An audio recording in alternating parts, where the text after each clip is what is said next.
So just the other night, we took the opportunity to look at Tesla stock because, of course, Tesla is a very famous stock. Surprisingly, that video did well. I did not expect it to do well, but in that video, we did talk about some price expectations for Tesla.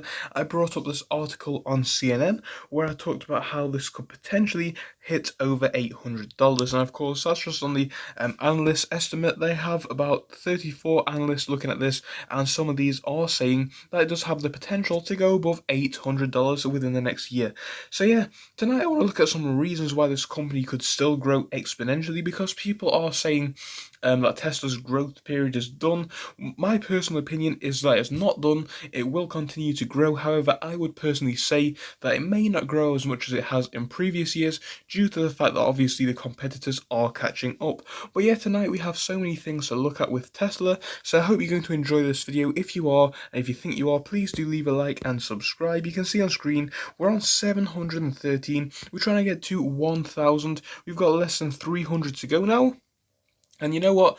We are flying up that subscriber count very quickly. So if we could just continue this trend and get us to 1,000 as soon as possible, it would be massively appreciated. On top of that, we now do have a Discord server. So of course, if you want to come and join us on Discord to talk about all kinds of stocks, please do that. The link will be in the description. So yeah, feel free to come over. So getting back into this, we are just going to have a quick look at the price over the past few months and the past few days, starting off with today, which actually was Friday because the markets are closed on the weekend. We can see that the stock was actually trading negatively. We started off the day on 497, went all the way up to about 500, then sold off, leaving us at a point of 489 by the end of the day. Looking out to the 5-day, we saw big gains as the stock entered the S&P 500. One could be asking themselves, is it a perfect time to buy because of that? I'm going to be talking about that in the future. But yeah, we talked about that in the past video as well. So yeah, it entered the S&P 500. That subsequently forced up the price as new people got in and good news came out about the company in general. People bought up, etc., etc. And then we also have the 1-month chart, which really shows the perspective and puts the stock's growth into, basically perspective. To be honest, you can see the huge growth that the stock sustained over the past week or so. Went up about 21%, which is huge gains indeed, but that's just Tesla for you all over.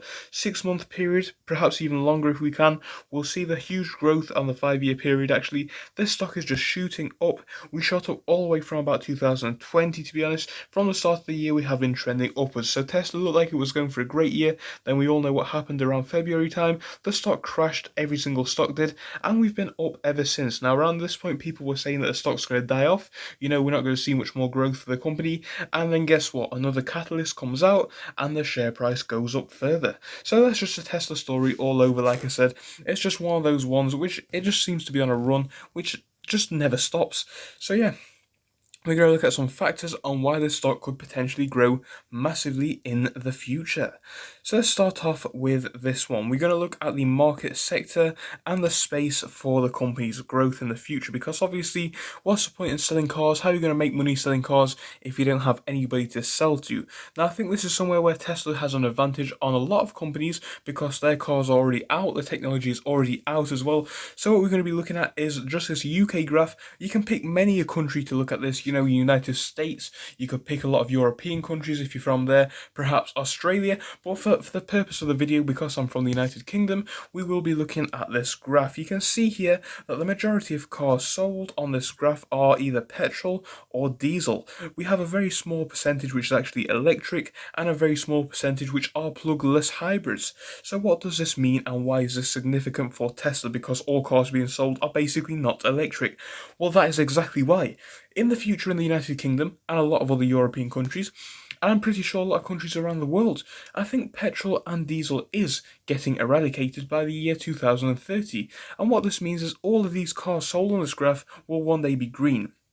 So, of course, that will mean that a lot of manufacturers will need to be selling electric cars, and Tesla are already doing so. They have a lot of technology which allows them to sell cars for a cheap price, and I think the price of their cars is going to put them at a huge advantage, especially if they get that $25,000 model out, which we're going to talk about in a bit. But I think, even with the price of the Model 3, we are seeing huge growth in the electric car sector for this reason, because of course when we look at the other cars on this list, let's just have a quick scan of them from the bottom to the top.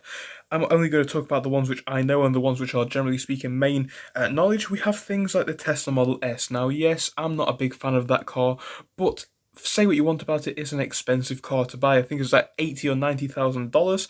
Obviously, that is a lot of money to buy a car. I think another common car that everybody's going to know is the Volkswagen e-Golf. Obviously, it's a Volkswagen Golf, but it's electric. That's why it's called the e-Golf. Obviously, that is going to be one of those cars where it's not going to appeal to everybody because, yes, it's a relatively decent-sized car, but it's not really that big. Whereas we got the Model S, which is a rather large car, and then we're going to move up to the list, look at some other cars. We have the Model X. Again, that didn't really sell too well. Very, very, very expensive car, and that is why. Toyota Prius is on there. Toyota Prius, generally speaking, sells well, but when you put it into perspective from some of the higher cars on the list, apparently not. So that's another one of those cars where the price is very expensive for an electric car. I think it's like £50,000 to buy a Toyota Prius here. I think it's like $100,000 to buy a Tesla Model X. Moving up from there, we got the BMW i3. I mean, that's just one of those cars where people, it's just not really a proper car, is it? To be honest, it's not the kind of thing that you're gonna buy. Let's just let's just say that. And we have the Hyundai Kona EV. Again, similar story, very small car. Same can be said for both the Renault Zoe and the Nissan Leaf, which are up there. We have the BMW 530e. Fair enough, that's a nice car, but it's also very expensive. Same goes for the Mitsubishi Outlander. And at the top of the list, we subsequently have the Tesla Model 3, ticking almost all of the boxes. It's very cheap to buy, it's electric, it's a reputable brand, people think it's a prestigious company as well, and Tesla just have the advantage because, with a company that's been around for so long and shows that they have such great technology, people are going to be more confident to buy the Tesla car than to buy other electric vehicles. So as good as some of the other cars on this list are, the price is really going to be a hindrance for a lot of people with the more expensive models. I'm sure a lot of people would probably choose the BMW 530e over the Tesla, but let's just face it, price is paramount, and of course the cheaper the car, the better for most people. So yeah, the Tesla did sell hugely, and it beat the second best-selling car by an absolute mile. 2 or 3 times better it sold than the second best selling car. And I think this year is going to show a similar story because, of course, if you look on the graph, this was conducted in 2019. So obviously 2020, I think the Model 3 will have sold well as well. We're just going to move over to the last one which I was going to talk about, but we're going to talk about it now, being as we're already on the topic.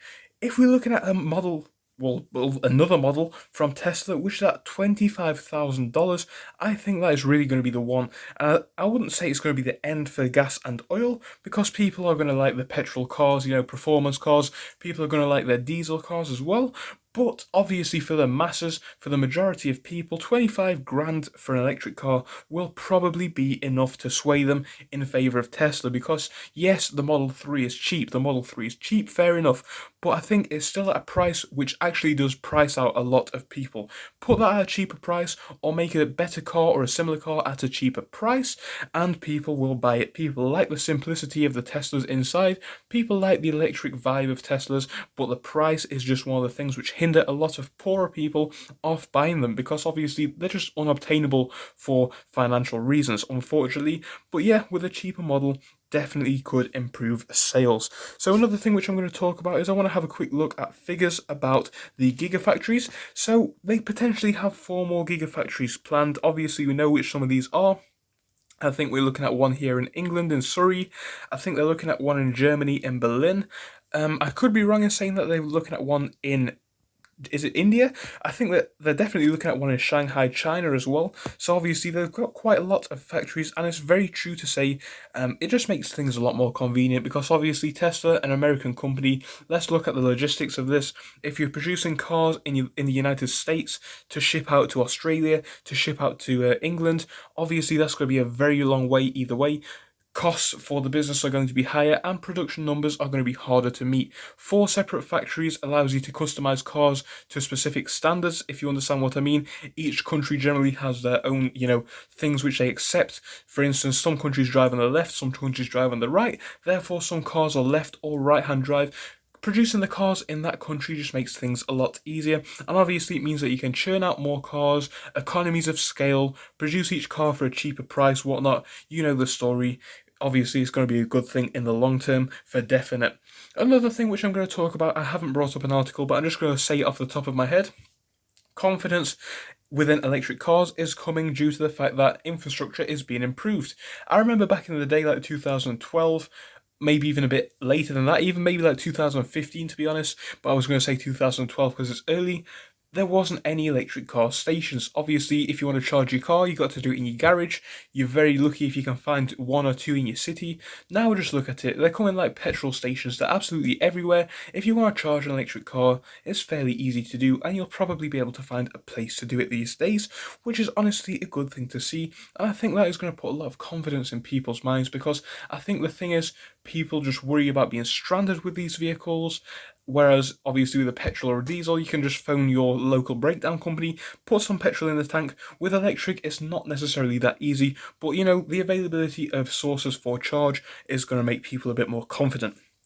Last thing I want to talk about in regards to that, because it is a similar topic, is the batteries themselves. So Tesla are obviously releasing some new battery technology, and they have an advantage in that front. Honestly, this is going back to the point which I just made. If you can improve the range, if you can make it look a bit more reliable, I mean, yes, me and you already know that Teslas are reliable, but let's just think about it. We're not talking about us, we already know about the cars, we're talking about the people who are buying them. And we know a lot of people who buy cars don't really care, they're just trying to, buy a decent car, look good, whereas they don't actually know the statistics of the car.